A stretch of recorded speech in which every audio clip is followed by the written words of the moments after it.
Panel বহির্ভূত নিয়োগ জালিয়াতি বলল সুপ্রিম কোর্ট। অযোগ্য এবং যোগ্য বাছাই নিয়েও প্রশ্ন রয়েছে। প্রিয় দর্শক, প্রত্যেককে জানাই জাতীয়তাবাদী শুভেচ্ছা। আপনারা জানেন যে আজ কিন্তু সুপ্রিম কোর্টে একটি শুনানি হয়েছে। রাজ্য সরকারের মুখে দ্বিতীয়বার ঝামা ঘষে দিল ভারতীয় সংবিধানের বিভিন্ন ধারা।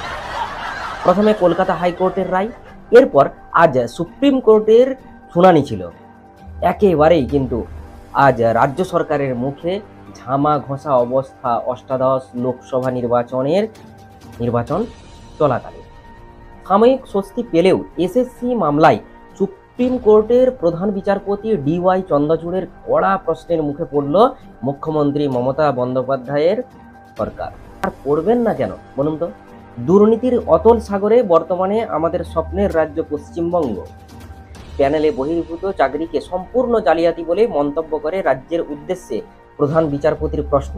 সেই প্রশ্নগুলি কি প্রশ্ন ছিল প্রধান বিচারপতি? যোগ্য অযোগ্যদের বাছাই করা হবে কি উপায়ে? তা আদৌ সম্ভব?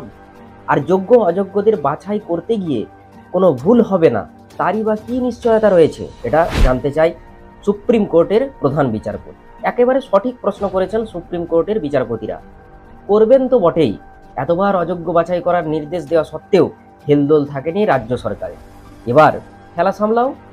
গত সোমবার এসএসসি মামলায় 2016 সালের নিয়োগ প্রক্রিয়ার সম্পূর্ণ প্যানেল বাতিল করে দেয় কলকাতা হাইকোর্ট বিশেষ ডিভিশন বেঞ্চ।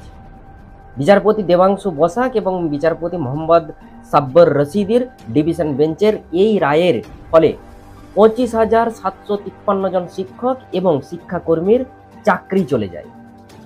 হাইকোর্টের রায়ে চাকরি বাতিলের পাশাপাশি যারা মেয়াদ উত্তীর্ণ প্যানেলে চাকরি পেয়েছিলেন, যারা সাদা খাতা জমা দিয়ে চাকরি পেয়েছিলেন, তাদের বেতন ফেরত দেওয়ার নির্দেশ দেওয়া হয় হাইকোর্টের তরফ।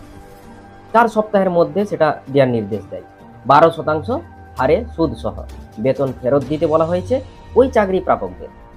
হাইকোর্ট জানায়, এসএসসি দুর্নীতি সংক্রান্ত অভিযোগগুলি নিয়ে তদন্ত চালিয়ে যাবে সিবিআই। প্রয়োজনে তারা সন্দেহভাজনদের হেফাজতে নিয়েও জিজ্ঞাসাবাদ করতে পারবে। বিরাট একটা রায়। কিন্তু এই যে রায়, এটা সম্পর্কে কি হলো সুপ্রিম কোর্টে, এটা জানবো। অভিযোগ ছিল অযোগ্যদের চাকরি দেওয়ার জন্য বাড়তি পদ তৈরি করা হয়েছিল এসএসসিতে। সেই পদ তৈরির অনুমোদন দিয়েছিল রাজ্যের মন্ত্রিসভা। স্বাভাবিক। উচ্চ আদালত তাদের রায়ে জানায়, সিবিআই চাইলে মন্ত্রিসভার সদস্যদেরও হেফাজতে নিয়ে জিজ্ঞাসাবাদ করতে পারবে। উচ্চ আদালতের এই রায়ের বিরুদ্ধে শীর্ষ আদালতে মামলা করে রাজ্য। সেই মামলা উঠেছে প্রধান বিচারপতি চন্দ্রচূড়, বিচারপতি জেবি পারদিওয়ালা এবং বিচারপতি মনোজ মিশ্রের বেঞ্চে। সোমবার ওই মামলার অর্থাৎ আজ শুনানিতে রাজ্যের আইনজীবী রাকেশ দ্বিবেদী আদালতে বলেন, হাইকোর্ট এমন নির্দেশ দিয়েছে যা কার্যকর করা সম্ভব নয়। মানবিকতার কারণে ক্যান্সার আক্রান্ত একজনকে চাকরি দিয়ে বাকি সকলের চাকরি বাতিল করা হয়েছে। পুরো মন্ত্রিসভার বিরুদ্ধে সিবিআই তদন্তের নির্দেশ দিয়েছে হাইকোর্ট। ভোটের সময় পুরো মন্ত্রিসভার সদস্যদের তো জেলে যাওয়ার আশঙ্কা রয়েছে। জবাবে কি বললেন সুপ্রিম কোর্টের প্রধান বিচারপতি ডিওয়াই চন্দ্রচূড়? জবাবে প্রধান বিচারপতি বলেন, প্যানেলে নাম নেই এমন ব্যক্তিদের নিয়োগ করা হয়েছে, এটা তো সম্পূর্ণ জালিয়াতি। তার প্রশ্ন, মন্ত্রিসভা যখন জেনেছিল যে বেআইনি নিয়োগ হয়েছে, তারপরেও কেন তারা সুপার নিউমেরিক পোস্ট অর্থাৎ বাড়তি পোস্ট তৈরি করতে গেল? কেন? ওএমআর সিট নষ্ট হয়ে যাওয়া, মিরর ইমেজ না থাকা, প্যানেলের বাইরে নিয়োগ, এসব কি করে ঘটল? তা রাজ্যের কাছে জানতে চেয়েছেন প্রধান বিচারপতি। তিনি প্রশ্ন তোলেন, ওএমআর সিটি যেখানে নেই সেখানে কিভাবে যোগ্য এবং অযোগ্যদের বাছাই করা হবে? রাজ্যের উদ্দেশ্যে প্রধান বিচারপতি চন্দ্রচূড়ের মন্তব্য, আপনারা চাকরি বাতিলের বিষয়টি নিয়ে সরব হয়েছেন, অথচ কোনো আসল ওএমআর সিটি নেই। কোন তথ্যের ভিত্তিতে যোগ্য এবং অযোগ্যদের বাছাই করছেন? 25,000 কিন্তু বিশাল সংখ্যা। প্রধান বিচারপতি জানান, পুরো বিষয়টি তারা শুনবেন।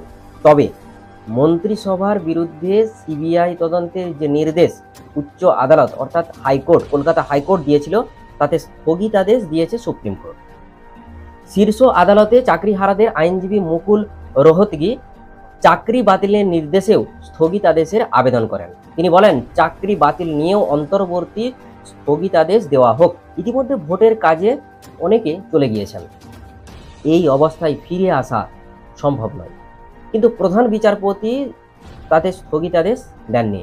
তিনি বলেন, আমরা শুধু মন্ত্রিসভা নিয়ে নির্দেশ দিচ্ছি, মন্ত্রিসভার বিরুদ্ধে এখনই কোনো কড়া পদক্ষেপ করতে পারবে না সেন্ট্রাল ব্যুরো অফ ইনভেস্টিগেশন, অর্থাৎ সিবিআই, কেন্দ্রীয় এজেন্সি। সুপ্রিম কোর্ট জানিয়েছে মামলার পরবর্তী শুনানি আগামী সোমবার হবে।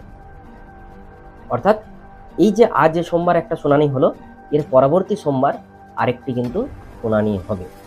অর্থাৎ দর্শক, অনেকেই ভাবছেন এই যে স্থগিতাদেশ পড়ে গেছে মানে চাকরিটা আবার ফেরত পাবো, 2016 সালে যারা চাকরি পেয়েছেন আবার ফেরত পাবো, কিন্তু পরবর্তী শুনানিতেই সেটা বোঝা যাবে। এতে কিন্তু খুশি হয়েছে তৃণমূল কংগ্রেস, কারণ এই যে স্থগিতাদেশ দেওয়া হলো যে সিবিআই হস্তক্ষেপ করতে পারবে না, বাংলার শাসক দল সিবিআই ইডির বিরুদ্ধে সবসময় রয়েছে আর থাকবেই, তা স্বাভাবিক। কারণ আপনারা দেখেছেন যে বিভিন্নভাবে কেন্দ্রীয় সংস্থাগুলি রাজ্যের নেতাদের, যারা ইঁদুর মার্কা নেতা, তাদের বাড়িতে কিন্তু আগ্নেয়াস্ত্র সহ টাকা ইত্যাদি পাচ্ছেন, এবং অর্পিতার সেই বাড়ি, পার্থর সেই টাকার কাঁড়ি, পাহাড় আপনারা কিন্তু দেখেছেন।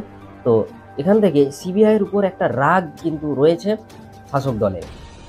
আর এই রায়টা যে সুপ্রিম কোর্ট দিয়েছে, এটা কি এদের ফেভারে? না দর্শক, এই মুহূর্তে আপনারা জানেন যে ভারত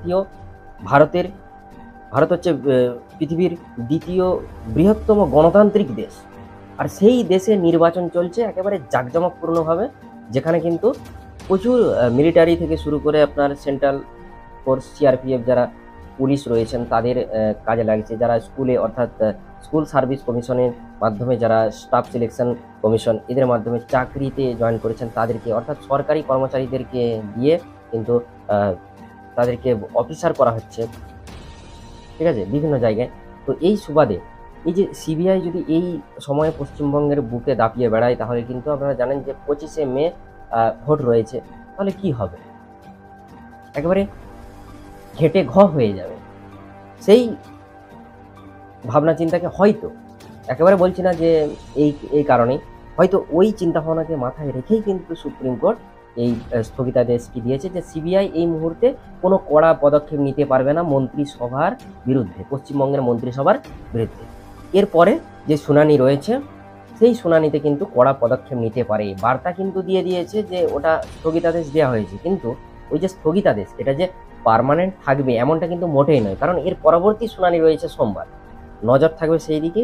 কিন্তু দর্শক, এই যে একের পর এক দুর্নীতির চক্র ফাঁস, যেখানে বারবার চেয়ে পাঠানো হয়েছিল যে যারা অযোগ্য, যাদের ওএমআর সিট ফাঁকা, যারা সাদা খাতা জমা দিয়েছে, যারা যোগ্য তাদেরকে চাকরি দেওয়া হয়নি, এইসব জানতে চাওয়া, অর্থাৎ ওএমআর সিটেও কিন্তু জালিয়াতি জানতে চাওয়ার ফলেও তারা কিন্তু বের করে দেয়নি, অর্থাৎ রাজ্য সরকার বলুন বা এসএসসি বলুন, school service commission, staff selection commission যারা রয়েছে, তারা কিন্তু এই অযোগ্যদের লিস্ট কিন্তু প্রকাশ করতে নারাজ ছিল, কারণ শূন্যপদ তৈরি করা হয়েছিল 1113 জন। তা সত্ত্বেও রাজ্য সরকার নত হয়নি, এসএসসি নত হয়নি, তারা সেটাকে চ্যালেঞ্জ করে বসে, চ্যালেঞ্জ করে যে আমরা সুপ্রিম কোর্টে যাব। কিন্তু সুপ্রিম কোর্টে এক প্রকার ঝামা ঘষা অবস্থায়, মুখে ঝামা ঘষা অবস্থায় ফিরে এলো এসএসসি এবং রাজ্য সরকার, তা বলার অপেক্ষায় রাখে না। তো হবেই, কারণ এতবার চেয়ে পাঠানো হয়েছে লিস্ট, কিন্তু পাওয়া যায়নি সেই লিস্ট। এবারে খেলা সামলাও। দর্শক, যারা চ্যানেলটিকে সাবস্ক্রাইব করেননি, অবশ্যই চ্যানেলটিকে সাবস্ক্রাইব করবেন এবং পাশে থাকবেন। আপনাদের জন্য নিয়ে আসবো আরও চাঞ্চল্যকর তথ্যপূর্ণ খবর। দেখতে থাকুন নিউজ 10 বাংলা। ধন্যবাদ।